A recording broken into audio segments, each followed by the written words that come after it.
ஆனா இத பூமிக்கு அடியில இருந்தா எடுக்கணும்னு நம்ம அவசியம் இல்லை.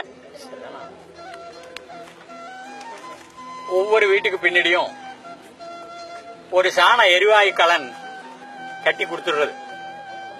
மாடு போடுற சாணியெல்லாம் தண்ணியில கரைச்சி உள்ள ஊத்திடுறது.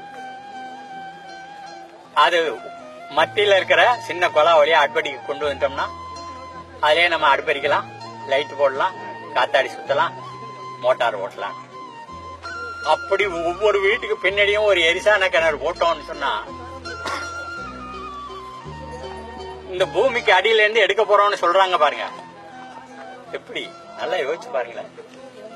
500 அடியில இருந்து 1500 அடி வரையிலும் இருக்கிற தண்ணி, உப்பு தண்ணி எல்லாம் இறைச்சு வெளியில அனுப்பிச்சிட்டு அதுக்கப்புறம் அந்த மீத்தண்ணை எடுக்கணும். இவ்வளவு சிரமம் இதுல இல்லையே. எல்லார் வீட்லயும் மாடு இருக்குது, எல்லார் வீட்லயும் நம்ம சாணியோட தான் பழகிட்டு இருக்கோம். இப்படி காயம்படுதுன்னா அந்த சாணி எடுத்து தடவணும்னா நின்று போச்சு, ரத்தம் ஓடுறது நின்று போச்சு. சாணி மருந்தாவே இருக்குது. இந்த சாணி எடுத்து புடிச்சு புடி வச்சு ஒரு அரைமுறை சொல்லணும்னா கடவுளே ஆயிடுச்சு. இப்ப சாணி நமக்கு பழகினது, மாடு பழகினது. ஆக ஒவ்வொரு 5 ஆண்டு திட்டம் போதும் ஒவ்வொரு வீட்டுக்கு பின்னாடியும் சாண எரிவாய்க்காலம் போட்டுக்கிட்டே இருந்தாங்கன்னு சொன்னா எல்லாருக்கும் மீத்தேன் வந்துடும், எல்லாருக்கும் கேஸ் வந்துடும். அது இப்படி பூமியை தொலைச்சி எடுக்கிறத விட மிக அதிகமா இருக்கும்.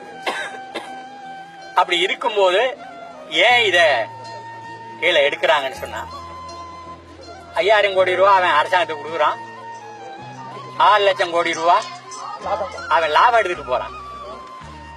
அவனுக்கு லாபம் சம்பாதிச்சு கொடுக்கறதுக்காக தான் நமக்கு மந்திரி சபை இருக்குதா? அவரு தான் நம்ம மந்திரியா? அதுக்காக தான் பாராளுமன்றத்துக்கு நம்ம ஆளுகள் எல்லாம் அனுப்பிச்சு வச்சோமா? நம்ம யோசிக்க வேண்டிய கஷ்டம் இருக்கு. இன்னொரு விஷயம் இருக்குது. கிட்டத்துல இந்த உச்ச நீதிமன்றம் அப்படி விழிச்சுக்கிடுச்சு. அது எந்த மந்திரி எந்த அரசுன்னு பாக்குறது இல்ல, கோடு கிழிச்சிருவான், பழிச்சுன்னு கூட கிழிச்சிரும். இதுவரையிலும் பூமிக்கு அடியில் இருக்கிறதெல்லாம் அரசாங்கத்துக்கு சொந்தம்னு சொல்லிட்டு இருந்தாங்க. அப்படியெல்லாம் இல்லைன்னு சொல்லிட்டான் உச்ச நீதிமன்றத்துல. பூமிக்கு அடியில் இருக்கிறதெல்லாம் அரசாங்கத்துக்கு சொந்தம்னு அரசியல் சாசனத்துல எந்த இடத்துலயும் இல்ல. இப்ப இவன் 30 அடி விட்டத்துல 2000 அடிக்கு கீழே தள்ளி அங்க இருந்து பக்கவாட்டுல 10-15 குழாய்களை நீட்டி விடுவோம். நம்ம 30 அடியில ஒரு கிணறு வெட்டுறோம்னு வச்சுங்க, போய் தண்ணி வரலன்னா சைடு குழா போட மாட்டோம். அதே மாதிரிதான் இப்போ ஒரு போர் இருக்குது, 8 அங்குல போர் இருக்குது. போரை சுவிட்ச தண்ணின்னா தண்ணியா கொட்டுது. அந்த போர்ல இருந்தா தண்ணி வந்துருச்சுன்னு நினைக்கிறீங்க? இல்ல, சுத்தி இருக்கிற தண்ணி எல்லாம் உள்ள வாங்குது. அப்ப இவன் 2.25 ஏக்கரை மட்டும் வாங்கிக்கிட்டு 2 கிலோமீட்டர் 3 கிலோமீட்டருக்கு குழாய்களை விரிச்சு விட்டு எல்லாத்தையும் உறிஞ்சிடான்னு வச்சுங்களேன். அது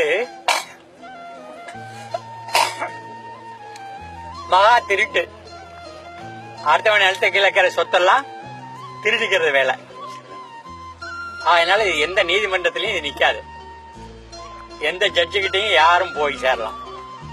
ஆனா அதுக்கு முன்னாடி நம்மளுடைய ஆபீசர்கள் எல்லாம் பண்ணணும். நம்ம என்ன செய்யணும், ஒரு வழக்கறிஞர் குழு ஒண்ணு ஏற்படுத்திட்டு தொடர்ந்து இதுகள்ல என்ன லீகல் ஆஸ்பெக்ட் இருக்கு, எது எக்ஸ்ட்ரா லீகல் ஆஸ்பெக்ட்ல என்ன செய்யலாம், கொஞ்சம் நம்ம தோண்டி எடுத்துக்கிட்டே இருக்கணும். அவன் எங்க வந்தாலும் எதுக்கு வந்தாலும் பண்ணிக்கலாம். இப்ப சொன்னாங்க சுத்தி கம்பா ஊனி அதுல இந்த கொடி கட்டி இருக்கான்னு சொன்னாங்க.